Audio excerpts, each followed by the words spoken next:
All right. Welcome back. It's Sundays with Dad. I'm just going to preface this episode. You're going to have to forgive Zeb's voice a little bit this week. Yeah, I am a little sick. He is on the struggle bus with a cold or whatever, so forgive him, but we will get through it. So we are repping a little bit of college today. So let's go Cards, baby. Zeb, since he was a young man, is for some reason latched on to Louisville Cardinals. I don't know, man. We don't really know why. Lamar Jackson was just so entertaining, and it sucks that he has to play for the Ravens now as a Steelers fan. It breaks my heart. Yeah, so he latched on to Lamar Jackson. Oh my goodness. Welcome, early Kane. And if you haven't picked up on it, we tape on Saturday. We drop these episodes on Sunday. Yep. So I am sporting my Buckeye gear. I've got my signed Jim Tressel jersey in the background, which is very cool. Signed that right on my chest. So big game in South Bend tonight. Before we get into the NFL, you want to call that one real quick?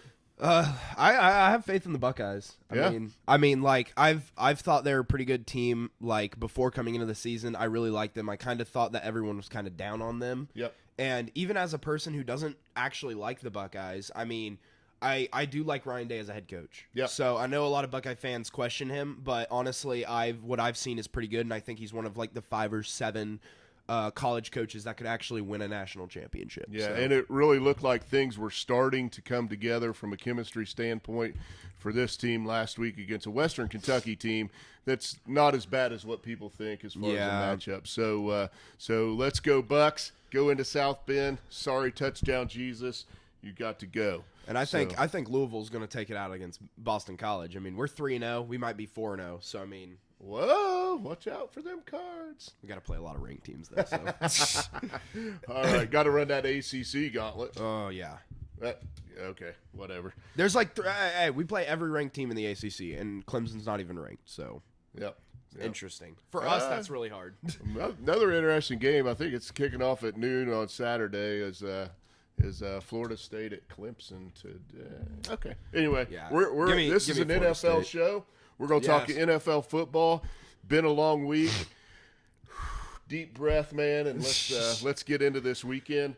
But first, we'll review probably the most predictable Thursday night game ever. No. I mean, crazy to think that the Niners would take care of the Giants. Yeah, it was just simply not a game. I mean, Christian McCaffrey has looked better than ever, in my opinion. They're using him as really good. They're using him as a bell cow this year. Like before, he would get a lot of touches, but now he's like a bell cow. Like you're up. They are running him into the ground, and he had 18 carries, but he's getting touches in the passing game too. I think he had 5 catches, so 23 touches. I know he had more than 20 rushes the week before. So to your point, he's getting some work. I think 20 touches for a running back is a lot in the modern NFL. Yeah. So and Brock Purdy just continues to be a solid. Actually, Thursday night, I think he's like 25 for 37, 310 yards. 2 touchdowns, and that key stat for him, he didn't throw a pick, man. And then against the Niners defense, Danny Dimes probably pretty predictable there. Yeah, simply put, you don't have Saquon in that backfield. Yeah, there's no nothing. Saquon. You got nothing. No left tackle. We mentioned that when we were no talking wide about receivers. the game. No nothing. No wide receivers. The only person of note that anyone who's a casual would know is Daniel Jones, and Daniel Jones isn't even that good of a quarterback. So all that equaled 22 of 32, 137, 137, and a pick. So yeah, that's not very good. That just so the Niners take care of the Giants 30-12, which they've scored 30 points in all 3 of their games. Yeah, on the dot. Yeah, that's so weird. Yeah. If we get into power rankings, man, anyway, we won't do that. We're going to talk, do the rundown. We're going to talk about this week's games. We're going to hit them real quick, and then we're going to hit our top 5 for this week. Let's go. All right. So first game, Falcons at Lions. Falcons at Lions. 2-0 Falcons, 1-1 Lions. I think this is a really big game for the Lions. I agree. I think the Falcons, I think that division's going to be up for grabs. There's 3 teams that are 2-0 right now. I don't think it's a big deal if they go. I think if the Lions go 1-2, the Lions faithful are going to be saying, "Oh man, I thought we were good." But then the Falcons, who we don't think's real good, come in and get us. I'm going to take the Lions in this game, but I think it's a close one. Yeah, I agree. I think it's close, and I think it's a lot more offensive than defensive. I think that, it's going to be a struggle for Jared Goff because the secondary for the Falcons is pretty good, but I think the Lions come out with a win. All right. Saints at Packers. Wow. Another 2-0 team. Yeah. Out of the NFC South. Versus a 1-1 team. Against the 1-1 Packers. And Packers looked really good week 1, but it was against the Bears. So yeah. And they only lost by 1 against the Falcons last week. So Derek Carr's offense has looked a little lethargic in the first 2 games. Yeah, it's looked pretty bad. Going into Lambeau, man, this is another toss-up. But definitely. I'm going to take the Packers at home. I agree. I took the Packers as well. Yep. All right.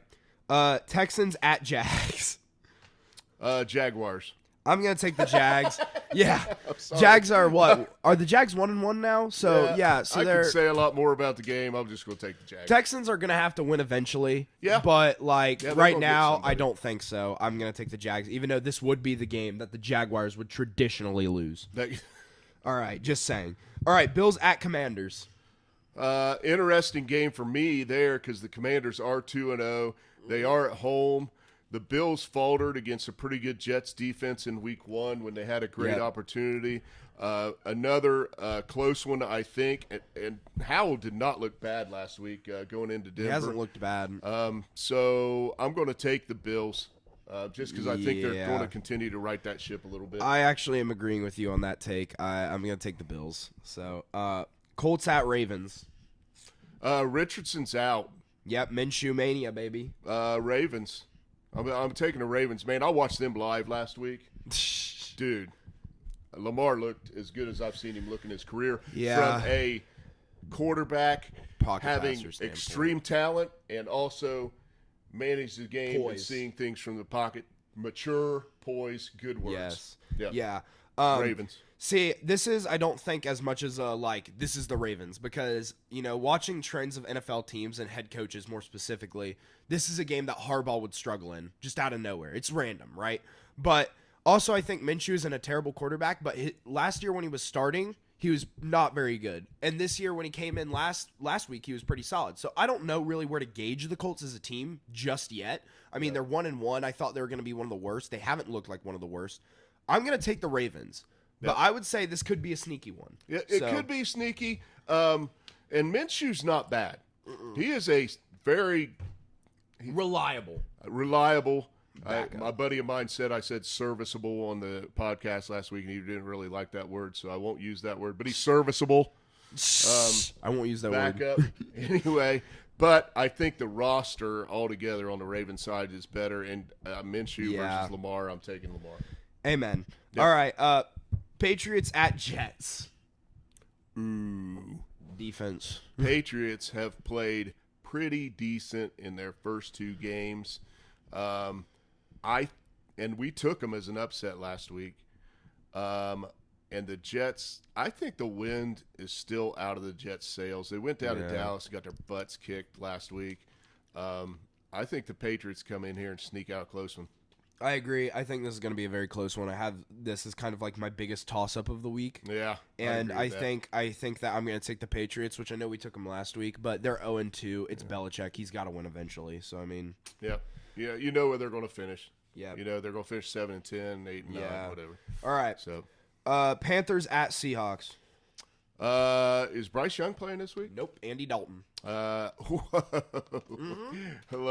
that. That brings back the second player ever to start for 5 different teams in 5 seasons. Yeah, so a lot of wonderful memories from the Red Rifle in Cincinnati. Seahawks. Yeah, Andy Dalton's kind of not his 2015 self, man. It's 8 years past now. Give me the Seahawks. And Seahawks looked pretty damn good last week. Yeah, they've been picking it up. Yep, so. They lost at home week 1. That is not going to be a trend. They're going to be tough at home. Absolutely. All right, Bears at Chiefs. Chiefs. Yeah, I'm giving you a lot of what answers, man. I know. That's the way it is. I mean, genuinely. I mean, Chiefs. Just the Bears. I mean, they're gonna have to win eventually. No team goes really 0-17, 0-16. That's very uncommon. But dude, you're not going into KC and winning. There's just no way. Chiefs, just easy. Yeah. Right. And come on, Justin. Yeah. Just I agree with him though, man. Just go out and play. Yeah. Let it, feel it. Don't try to be mechanical. That's not your game. But against Kansas City, don't let Chris Jones hit you. Yeah, for real. All right. Anyway, Cowboys at Cardinals. Here's another one-word answer, Cowboys. Yeah, this is the biggest spread of the week. Hello, Kane. Oh, my goodness. Yeah. This is the biggest spread of the week. Both them and the Chiefs have 12 – oh, goodness. Excuse me. Are minus 12.5. 12.5 is a huge spread in the NFL. Cowboys lost a key piece of their defense this week. We probably Trayvon Diggs. Trayvon Diggs, man, that's a tough loss. He's not out for the season, is he? He's out for the season. He has tore ACL. Crap. So feel bad for you Cowboys fans. That's a big piece of your defense, but I don't think it's going to give you a problem. I think that Trayvon Diggs is a good corner. I don't think he's a Sauce Gardner or a I can't even remember. Patrick Surtain from the Broncos. Yep. He's not one of the top tier upper echelon. Yep. But he is still a great corner to have. And I think that your team will be fine without him, but that defense will definitely regress just a tad. Well, anyway. Yeah. Cowboys at Cardinals. And then finally, Rams at Bengals. Oh boy. This is going to be the homer pick of the year. The Rams are playing pretty good. Joey Burrow's day-to-day. So if Joey Burrow plays, I'm taking the Bengals. Joey Burrow don't play, I'm taking the Rams. I have to pick somebody, so officially I'll go with the Bengals. I think Joey goes out and plays with a little bit of a tweaked calf. I don't think it's bad as you think it was going to be because he said he was coming back in the game last week. Yeah. That to me says and I said it in our midweek review, are you hurt or injured? Yep. If you're hurt, bro, you got to get out there and show me something. Let's go. Your team is 0-2. You can't go 0-3. Yeah. Come on. Hooday. Okay, this isn't a homer pick, but I think that, just based on the football they're playing and the fact that Joe Burrow can't play hurt from what we've seen before, I'm genuinely going with the Rams here and the Bengals start at 0-3. Does that mean that they end up finishing this season last in the North? No. They could easily rifle off. I mean, they did it when they went 10-7 and made the Super Bowl. They just rifled off and got hot at the right time. Yeah. That's very possible. But for me, the thing that is different about this Bengals team than last year's 0-2 Bengals team is the energy is just dead. It's done. I don't feel anything when I watch the Bengals. I feel this kind of just slow, dying corpse of a team. There's no, get up energy. This Bengals team has always been about the swag, the energy, and now it's just... Yeah, they need to find that locker room that they've had the last couple years because they looked like the best. Maybe this is the game. To me, that they looked like the best locker room in football the last couple years, and you loved it as a Bengals fan because there was such positive energy. You always believed in every game. You thought they could win every game. And right now, being there live last week, I did not see the same thing. Let's get it together, Houday. Yeah. Let's go, baby. I think this might be the game, too. If they win this one, maybe Monday Night Football. Yep. Prime time. You never know. Gets them going. All right, so we are to our 5 big games, the games we think are very, very, very important this week, and very interesting first game because we have 2 teams that are 0-2 as our 5th game. So we've got the 0-2 Vikings going to the 0-2 LA Chargers. Swap that around. It's the Chargers going to the Vikings, buddy. That's what I said. I said the Chargers going to Minnesota playing the Vikings. Anyway. Either way, this is so a lot of these games this week are prove-it games that we have chosen. And this, I think, is a very important prove-it game for both teams. You both have started out 0-2. You were playoff teams last year. You were projected playoff teams this year. And all of a sudden, you've gotten out to this slow start, and people are questioning, for the Chargers, your job, as in Brandon Staley, why are you still here?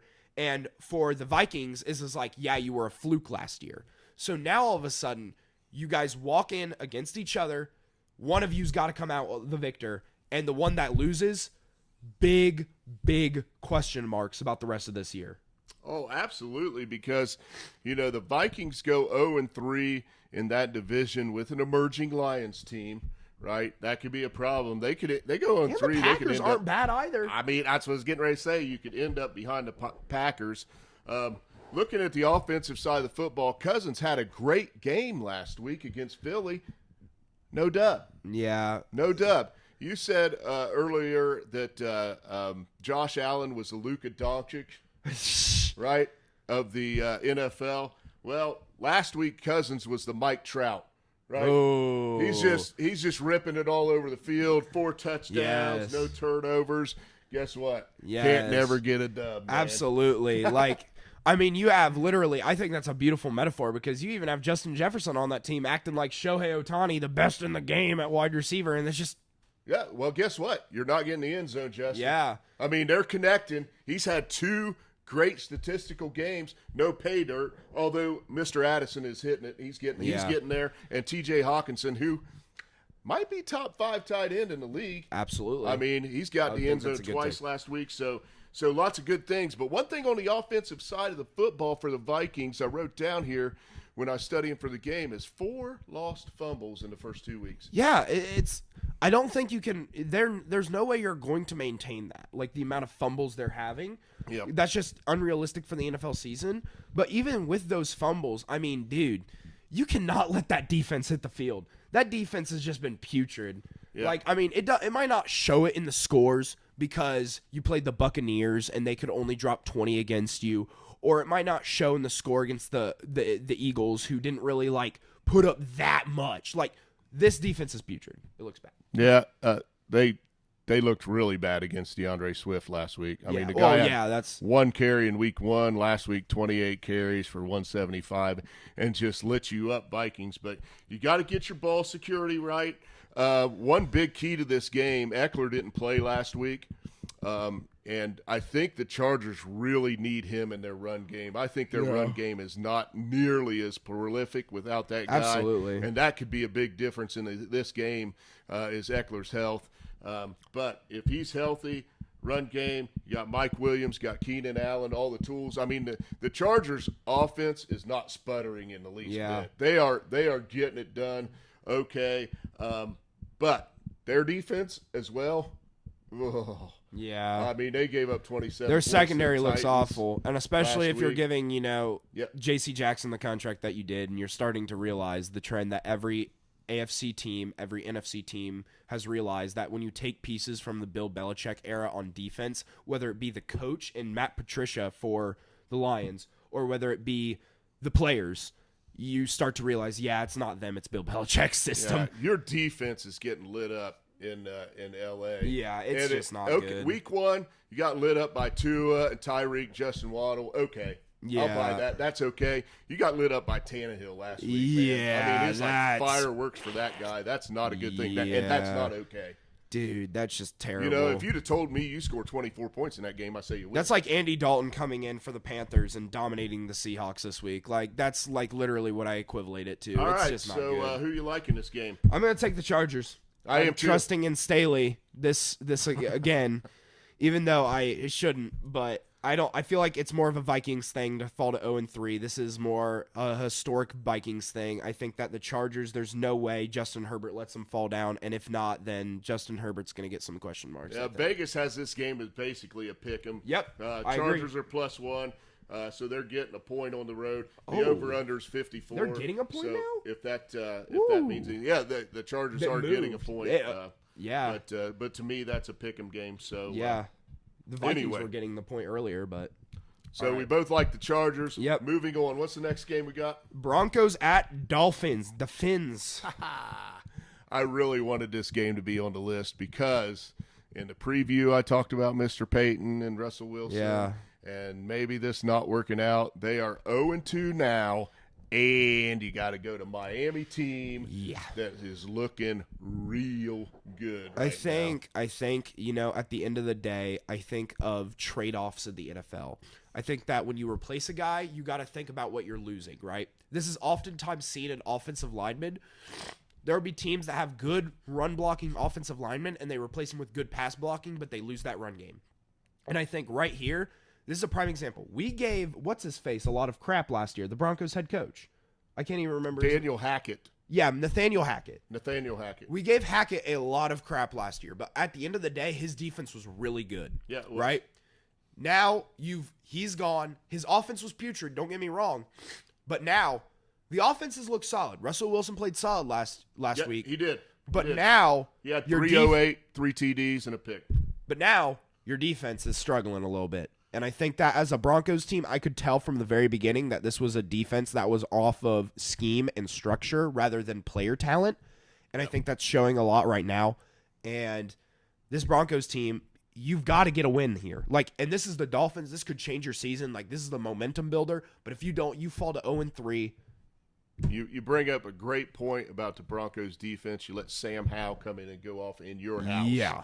Right? And now you're going to this Miami team who offensively, they haven't put up the most points. Pretty close to the Niners, Cowboys level. I watched them adjust from game to game. They lit up the Chargers defense in game one through the air.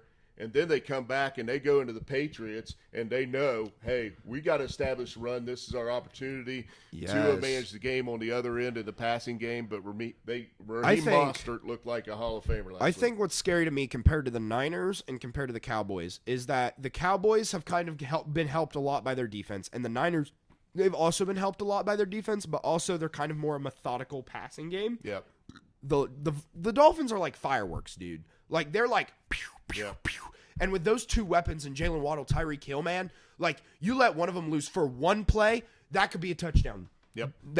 Straight up. Yeah, big playability for sure. I want to, you said Wilson didn't look that bad last week, but I want to go over a couple things I wrote down. He had 308 yards, but do not forget he had a Hail Mary at the end of the game. Yep. So that was a little stat patter there. He took 7 sacks and 14 hits. Yeah, right. To be fair, that Commanders' defensive line. Oh, yeah. Well, but Russell likes to hold it, likes to make a play. That was his MO in Seattle. Yeah. But you're a little older, you're a little slower, a step slower, and guess what? Yes. Everybody else on defense in the NFL is a step faster. Amen. So guess what, man? You can't hold that football. I don't think they figure it out this week. I think Miami goes 3-0 for the first time since 2018 to start the season. So I got the Fins at home. What do you think? Yeah. All right. I got the Fins too. I mean, just simply put, simply put, man. I mean, I love this team. It's such an entertaining team to watch, it's not even like their quarterback is like the staple. And that's what I kind of love about this team is that every good team we see, it's either like the quarterback's the staple or they have a good defense. This team's wide receiver groom is just so entertaining to watch. I love Jalen Waddle. I love Tyreek Hill. I love how they benefit off each other. I love this team to watch them. I'm taking the Fins. Go 3-0. All right. So what's next? Steelers at Raiders. Steelers at Raiders. So you got two teams that are 1-1. The rivalry. Right? And, the team that goes 2-1 was expected to be in the bottom half of the division. Now they're going to find themselves in the top half of their division. So I think this is a big game from a momentum standpoint for both these teams. Yes. So I tell you what do you see in this game early on? You watched a lot more Pittsburgh than I have. Okay. First off, Pittsburgh's defense pretty much carried us last week, and they're going to continue to do well. Pretty much? Yes, that they definitely did. Either way, we're going to have to continue to see that. Like, we don't necessarily have to get 2 touchdowns off of our defense this week, but we're going to need to see a level of defense that locks down Jimmy G, locks down Josh Jacobs, which is a struggle because we struggle against the run heavily. Yep. And we're going to need to get it on the defensive side of the ball because I tell you what, Matt Canada's still there. Offense ain't going to do nothing. All right. Well, I can tell you about Josh Jacobs right now. He had 9 carries for -2 yards last week. So they haven't figured out their run game in Vegas yet. You've got Garoppolo and Pickett. Both of the QBRs are around 70. So I think they're pretty even there. That's silly. There's some injuries in the Raiders receiver room. I think Devontae Adams left the game last week. So yeah, that guy's going to be the struggle too. But if he's playing, but honestly, with this team, the primary goals for the Raiders is that you just got to play decent football against. You just got to shut down that defense and let your your defense needs to sack Pickett. I mean, straight up, you have 2 decent edge rushers in Chandler Jones, Crosby. You've got to sack Pickett. If you sack Pickett, that offense is going to do even less than bad. Well, I think the Raiders have some problems on the offensive side of the football. They also gave up 123 yards on the ground to Cook last week. So actually, I think there's some big problems in Vegas. Now, on the offensive side of the football, Pittsburgh Steelers, it ain't going well so far. But I can't stand it. But they did get a big play. Yeah. Pickens, so they did show off a little bit of big play ability. It was an ingenious scheme by Matt Canada on that play. So. Dude, it honestly feels like I haven't seen a 50-yard play for the Pittsburgh Steelers in 5 years. That's how long it's been. And it's like, listen, like, Canada's got to figure out a way. He's got to figure out a way to get the ball to George Pickens, because every time that man touches the ball, big play. Big play. He got into some space there and looked super explosive. He ran between those 2 defenders like they weren't there. I just can't. But the story of the Steelers is the defense. It's Highsmith. It's Watt. Watt has 4 sacks on the year, 2 games in. Again, he's last year's on a record-setting pace. Got hurt. Man, he's right back on that pace. I think he's now. And this, I tell you what, this is absolutely the most respectable thing, because T.J. Watt's got a few years left. He is the all-time sack leader on Pittsburgh. in Pittsburgh Steeler history. That is not – I mean, you're talking about one of the elite defenses in NFL history, and you're already the all-time sack leader, man. Absolutely. I cannot stand Pittsburgh, make it clear, but I got to give props where props are deserved, and T.J. Watt is – as good as anybody in the game, and Highsmith is not far behind him right now. Yeah, I mean, just simply put, this duo is so dangerous, and I think it goes to show you how smart the Steelers are, because when we had the chance to sign Bud Dupree, we didn't, and now we had the chance to sign Highsmith, and we said yes. Yep. And I think it's turned out as what a great decision. Exactly. And I think that Alex Highsmith has done so well. He has done better than I thought he would in the last 2 years, and I think it's huge for him and huge for TJ to have each other.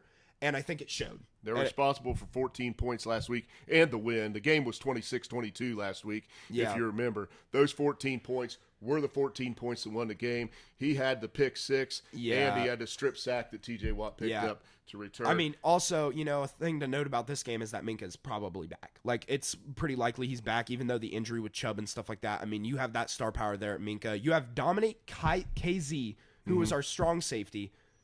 One of the top rated strong safeties in the game out of nowhere. Yep. And that secondary, if we put in Joey Porter Jr. more, JP Jr. He only has a few snaps, and I know people want to controversial the hold or whatever at the end. I don't care. Either way, we give him more snaps. If it's not called, it's great defense, and it wasn't called. I think the Steelers are too much for the Raiders at home. Even the Raiders are favored by 2.5 in the game. I see that. Steelers are getting 2.5. I took the Steelers last week at home, Monday Night Football. I think that was 20 in a row for them. I'm taking them on the road this week to take care of the Raiders. What do you got? I don't know. I really don't know. I have written down on my sheet the Raiders. But honestly, I don't know. I talked you into it. No, you didn't talk me into it. I just don't know. Because I don't know if I should leave my heart open to trust my team again. I'm going to take the Raiders. I'm doing it. Screw it. Listen, I'm taking the Raiders. Listen, I don't trust Matt Canada to even put up 7 points this week. I don't trust him to do anything. He was so bad the last 2 weeks. It seems like it's at the worst pinnacle point I've ever seen our offense at. So I'm taking the Raiders. I don't think we score enough, simply put. Fair enough. I think it's going to be ugly and low scoring. It's going to be very ugly. Yep. All right. So we're going to move on to 2-2-0 teams that felt very different at the beginning of the season. So we've got the Eagles going into Tampa Bay Buccaneers, Baker Magic 2-0. What do you see in this game? Man, I see the Eagles starting out 3-0. I think that, I don't want to doubt the Bucs, but honestly, this team has played a pretty weak schedule up to this point. They played the Vikings in week 1, and then they played the Bears.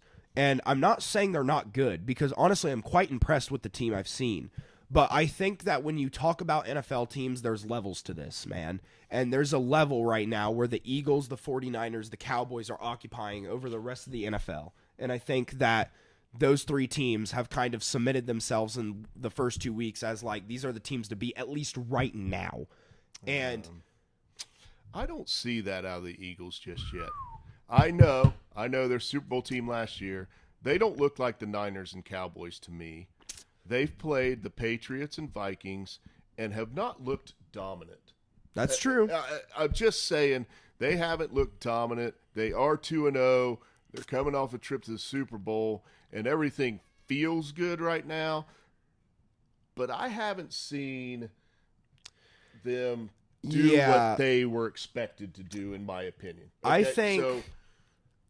I think Nick Sirianni is kind of playing the score a little bit. We talked about how Kirk Cousins had a good game against the Eagles. I think that's a little blown out of proportion because I think that was a little bit more of a stat pad more than anything. And I think those points kind of came after, the Eagles had already put it away and kind of cemented themselves. I think what the Eagles are doing is they're not showing the dominant football that the Niners are showing, right? But what they're showing me is that they're a very mature team that's like, we win the game, we're done. Okay, I will agree with that. I think they knew, they really established their run game last week. I mentioned this stat last week about QB pressures. Their offensive line is giving up a higher than 30% QB pressure rate. So teams are getting to the first two games. The Pats and the Vikings have gotten to Hurts a little bit. That may be Jalen Hurts trying to make some plays. Yeah. And holding the football. He's kind of a young Russell Wilson. I mean, as a comparison, it looks very similar to him. But the run game, they did rush the ball between Swift and Hurts. They rushed the ball 40 times last week. And when they get in a short yardage situation, how do you like that little push play they do? I mean, if you've got them 3rd and 1 or in a goal line situation, you already got Jason Kelce at center, right? And then we're going to push behind that 13-year Hall of Fame dude, right?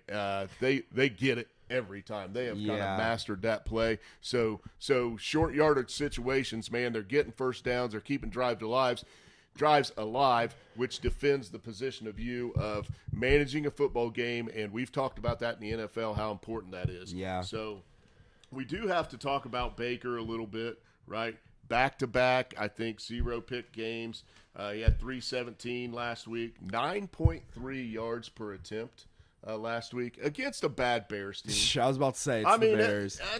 That's fair. Evans, 6 catches, 171 and a touchdown, right? But their formula is really going to be to shorten this game and keep it close like they did in Minnesota. I mean, they ended up with a 2017 win up in Minnesota. So I think you'll see them rush the ball well over 30 times this game if they don't get behind early and they keep it close. I think just simply put, this game is interesting to look at, and I think that Baker has been a game manager to this point. He's not really like your elite quarterback, and I think that they're going to keep it that way. I'm not saying the Bucs don't have a chance. I just like the Eagles, really. But the Buccaneers are still a pretty solid team, and I think that, like, what I've seen out of them, like I said, impressed me a lot. And I think that this team will keep it close with the Eagles because this is going to be a low-scoring game because both teams will probably want to run the ball just a tad, and both teams will probably want to run out that clock when they're up. So I think that you're going to see that reflected in the score. Yeah, Bears last week again. I gotta qualify these statements, but 6 sacks, 10 QB hits, and a pretty good defensive line with Vita Vea and Shaq Barrett. I mean, they're going to. You've got it. You've got to block Vita Vea. I mean, straight up. I mean, defensive tackle. That guy's a monster, right? So they're going to get to you. Yeah. Right. They're going to sack some quarterbacks, and that can keep you in some games. Yep. And Baker is playing pretty well right now. He is. If he keeps it up, it might be a situation.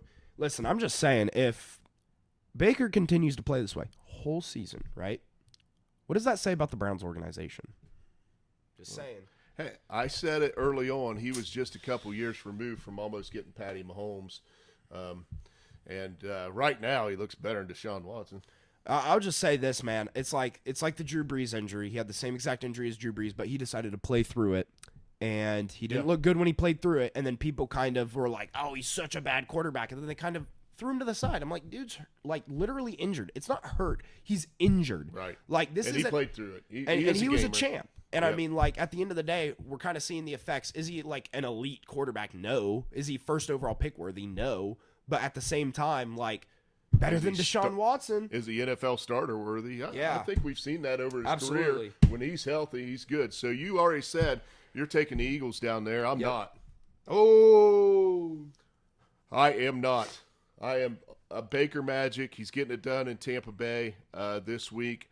There's some question marks on this Eagles team. I feel like A.J. Brown got a little upset last week. You know, I'm really hoping they win. You know why I hope they win? Yeah. Because then it shows that Tom Brady, they don't need him. TB12. Yeah, okay, yeah. Give me. Tom who? Tom who? Baker. Yeah, Baker. All right, anyway. So you're from Southern Ohio and you're watching this show. You have correctly deduced that our top game involves your Cleveland Browns. Welcome back, boys. So I want to share a memory. This was years ago, right? The Browns, this is, I think, post-Freddie Kitchens era, or it's during the Freddie Kitchens era. They played the Titans in week 1 of that year, and they were expected to be pretty good and finally come up the roster, and then they lost and got smacked by like 28. So it's kind of giving, like, I'm kind of seeing that welcome back, Browns. This is a big prove-it game again, and it's against the Titans again. And I think that here we are at the precipice of, is this team going to be different, or is this team the Cleveland Browns again? The teams in the NFL that are successful over the course of the season are the teams that can handle some adversity, pull up their big boy pants. They're coming back home this week. You lost Nick Chubb, and I'm telling you what, that hurts. But that's literally like losing a leader. You guys gave the ball to Deshaun Watson, not Nick Chubb. So it's either put up or shut up time for Mr. Watson, in my opinion, in this game. So, yeah, this is the reason this is our number one game is because this is, you know, the Browns were going into the season. People were like, oh, the Browns could be good. The Browns could be bad. There was a lot of diversity in takes. And then all of a sudden, week 1, they come out and they dominate. And then everyone's like, hold up, Browns might be for real. And then week 2, they lose Nick Chubb. They look really sloppy. And it's just like all of a sudden, it's like, hold up. Maybe we jumped on the bandwagon a little too fast.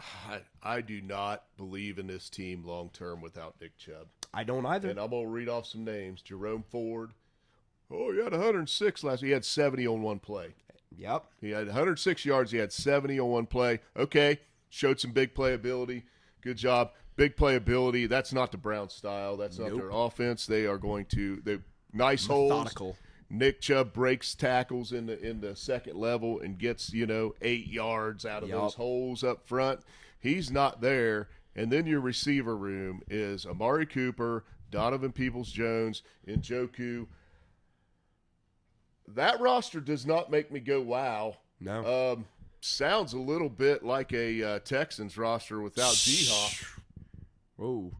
Amari Cooper, dang, that's crazy. Yeah, but yeah, I can see that. It's kind of like we've gotten to the point where Amari Cooper isn't his Cowboys self anymore. No, he's not. He's not his Raiders self anymore. He's at the bottom of his career, in my opinion. Yeah. I think, like I said, he's not his Cowboys self anymore, guys.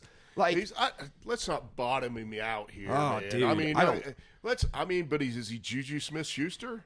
Ooh, I mean, are they the same guy? I mean, as good possession receiver. I mean, runs a great route, can still deliver the football to him. Big playability. Where's that at now? No. Where's that at for the Browns now? I just don't see it. This team is like, listen, this is all in the hands of Watson. If Watson plays like his Texans self, then this offense is going to function and it's going to cog like a machine. But now, I don't think Watson will ever get back to that. And I don't even think that he was at that level before. I think it might be, I might have to do some research into this, but we might have to start questioning whether or not it was him or was the fact that the Texans were really bad and that he got to stat pad a little bit late in games. Because right now, he doesn't even look like a top 20 quarterback. The Browns need to go full Steelers mode, unleash this defense, pressure the crap out of Tannehill to win this game. And Derrick Henry has not gotten on track, but we have seen this from this guy before. Yeah. A little bit of a slow start. I think he had 25 carries for 80 yards, so it's 3.2 yards a carry, right, whatever. He did find pay dirt one time last week. But you got to stop Derrick Henry first. And this Titans defense isn't bad either for the Browns. This is going to be a defensive battle. I mean, simply put. This seems like one of the ugliest games of the year. And when I say ugly, I don't mean ugly as in bad football. I mean, could be defensively dominated. Yeah. I mean, Tannehill looked good last week, but everybody's looked good against the Chargers so far. Yeah. Right? I mean, this simply put, man, like I said, the most important thing about this game is that you the Cleveland Browns still. Yep. This is not about the Titans. The Titans really don't have any involvement in this being like the game of the week. This is the Browns because you have hit the highest of highs in your last 5 years as a Browns fan, and then you've just hit the lowest of lows when that knee went out. Yep. And all of a sudden now, this season that looked like week 1, this was different. We just went out and smacked the Bengals. This is our year. This is the year that we make the playoffs. We submit ourselves as a contender. You've lost your star and your one guy on offense that I think was the guy. Big time gut punch. Can you respond? Who you got? Who you got first? Fine. I got the Browns. And I'll tell you why I got the Browns. It's because you made the wisest decision you could, and I think you made a really good pickup. You got rid of Cade York. And you got Dustin Hopkins. I think Hopkins is going to hit a game winner this week in a tight, ugly game. You're going to be able to move the football just enough. And I think against this Titans defense, Titans offense, your D stands up. And I think the Browns get it done in a close one. All right, I'm going to transition into our next category because I'm taking the Titans as my upset of the week. I did it when the Browns walked in there years and years ago and got smacked by 20. I'm doing it again. This Browns team, guess what? They're the Browns. If this was the Bengals walking in after all that morale got hit, then I'd be like, yeah, probably. I could see the Bengals pulling out one. I don't see it. This is the Browns. You are going to ruin any viewership we have for the Browns. It's like 2 weeks in a row. Listen. I'm just going to say, I picked the Browns last week. I picked the Browns last week. Okay? Listen, I'm just saying. You said something about championships, and that was the Ravens organization, though. If I remember. So continually pooping on Browns fans is not good for a podcast. Yeah, I get it. I get it. Yes.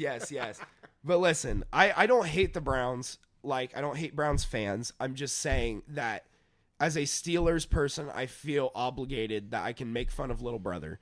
And I'm sorry to say that to you guys, but listen, this is not your year. Next year, I could see it. This year, losing Nick Chubb is so major that I just don't know if you guys can even pull yourself up. And I don't know. Maybe Deshaun Watson finally shows something. But honestly, you know what? Till the day I die, if I don't care that it's the Browns, I'm going to root against Deshaun Watson. So screw Deshaun Watson. I hope he lays a pumpkin. I don't care if the Browns win or not. I hope he lays a pumpkin, though. But you're taking the Titans. You're legit taking the Titans. And I can see why. I'm taking the Browns at home. I think that energy in that stadium, they're going to get behind that team after Chubb's fallen, and I think they're going to put some things together. So you got your upset of the week there. My upset of the week was the game right before that, and I think that's a big upset, but I think there's a legit argument. I don't think I'm way out on a limb saying the Tampa Bay Buccaneers can win that game at home. Nope. So my upset of the week is Tampa Bay Bucks. So we both pick a lock every week. I'm in a knockout pool, right? So I'm going to take my knockout pool pick this week, and I'm going to take the Jacksonville Jaguars. Valid pick. Lock. So my lock, actually, I'm going to go a little unique like he did week 1 and not really take the surefire Jacksonville over Texans, because I think the Texans could sneak it out. That seems like a team. That seems like the Jaguars are one of those teams that just randomly lose out of nowhere. I think I'm a little bit nervous. I'm trying to because you can't pick a team again after you take them. You're trying to get out. I'm taking Jacksonville now because I know they're going to falter later, even though I got them in that division. I'm taking the Seahawks as my lock of the week, actually, against Andy Dalton. Like it. And Bryce Young hasn't been playing that well. So can you imagine Andy Dalton That offense looked absolutely lethargic last week, and the Saints are a good defense. We have to acknowledge that. Absolutely. But I like that pick. I like the Seahawks at home this week. Yep. That's pretty good lock. All right. So hey, here we are. So 3-0 week 1, and then he just falls. I know. To 0-3 in week 2. Zeb, can you rise from the ashes this week? Can you rise and give us your big 3? These are tough, just so you know. Straight picks against the spread in the NFL. Well, listen, overall, I did pretty decent. I wrote down every pick that I would have taken. Overall, I did pretty decent. It was just my 3 locks I sucked at.